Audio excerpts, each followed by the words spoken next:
Hello student, आज हम question समझेंगे। Explain the force of current carrying conductor in uniform magnetic field.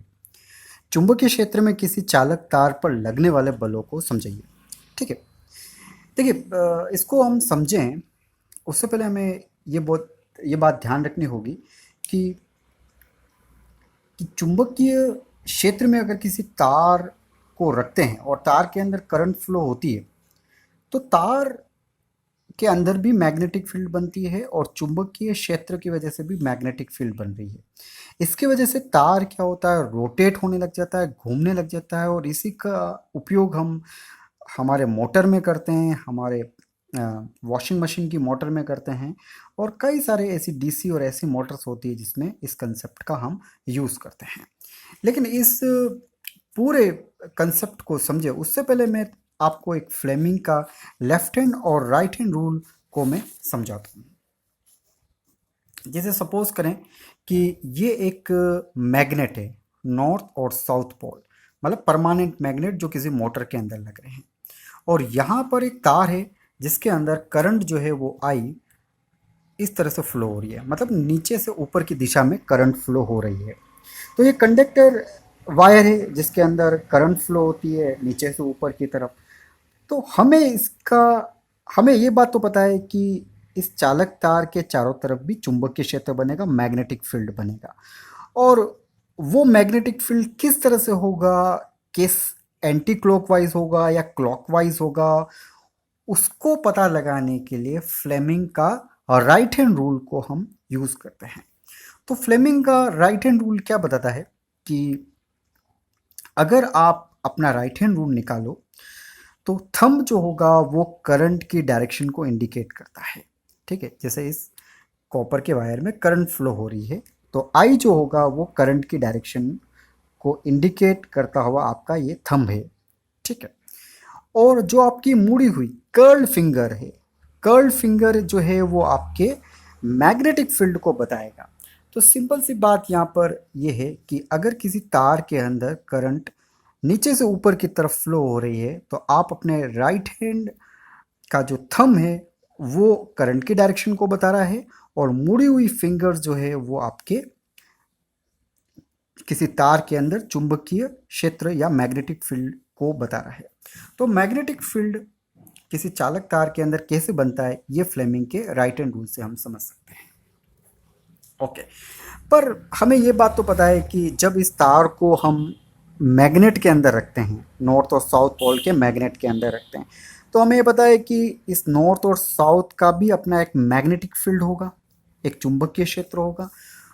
ठीक है, तो जैसे मान लीजिए कि हमने इस तार को इस नॉर्थ और साउथ मैग्नेटिक पोल के अंदर रखा है या परमानेंट मैग्नेट के अंदर रखा है, तो इसका मैग्नेटिक फील्ड जो है वो देखो इस डायरेक्शन में है। ठीक है, नॉर्थ से साउथ इस तरह से इस डायरेक्शन में है।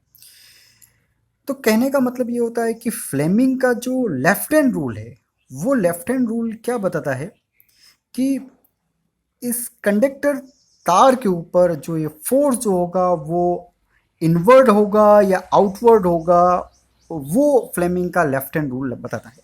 तो फ्लेमिंग का लेफ्ट हैंड रूल, अगर आप अपना लेफ्ट हैंड रूल निकालें तो थंब जो होगा वो मैग्नेटिक फोर्स को बताएगा, वही मैग्नेटिक फोर्स जो ये मैग्नेट इस तार के ऊपर लगा रही है। बी आपके मैग्नेटिक फील्ड को बताएगा, चुंबकीय क्षेत्र को बताएगा, और आई जो है वो आपके करंट को बताएगा। तो करंट अगर ऊपर चल रही है तो आपका जो ये मिडिल फिंगर जो है वो ऊपर की डायरेक्शन में है, और बी जो है वो आपके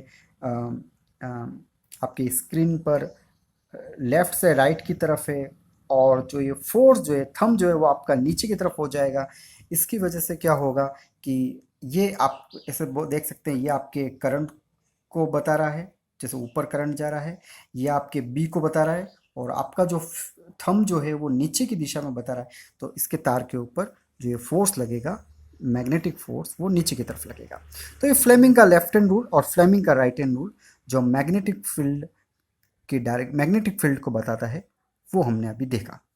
ओके, अब हमारा जो मेन क्वेश्चन है उस पर हम वापस आते हैं कि किसी चुंबकीय क्षेत्र में अगर किसी तार को रखते हैं तो उस पर लगने वालों बलों को हमें समझाना है। तो यही मोटर के अंदर नॉर्थ और साउथ मैग्नेट रखा हुआ है।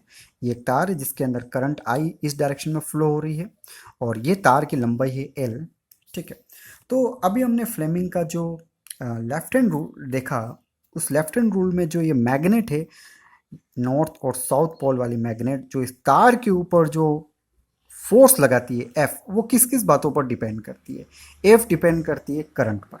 मतलब जितना ज़्यादा इस तार के अंदर करंट फ्लो होगा उतना ज़्यादा मैग्नेटिक फोर्स ये पोल लगाएंगे इस तार के ऊपर। ठीक है, एफ डिपेंड करता है साइन थीटा पर।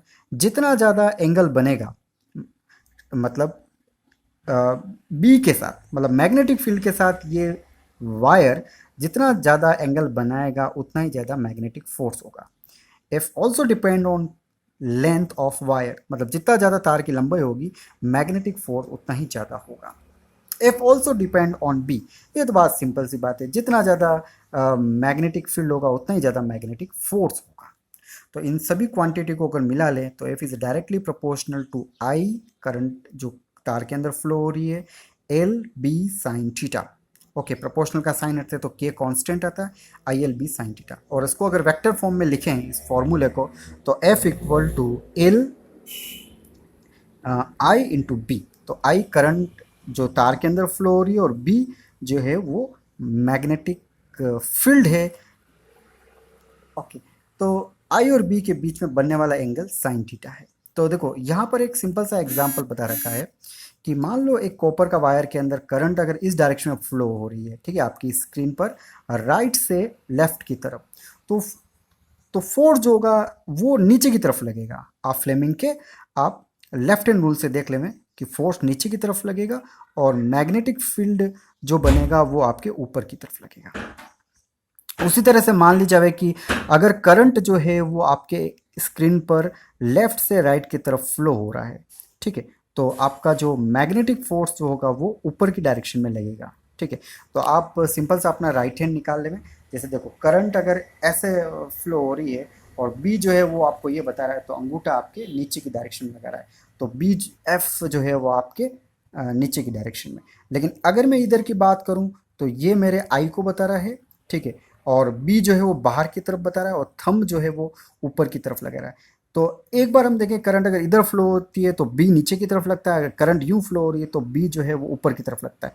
तो ये आर्मेचर जो है वो रोटेट करने लग जाता है और इसी प्रिंसिपल का हम यूज़ करते हैं। Okay, thank you student.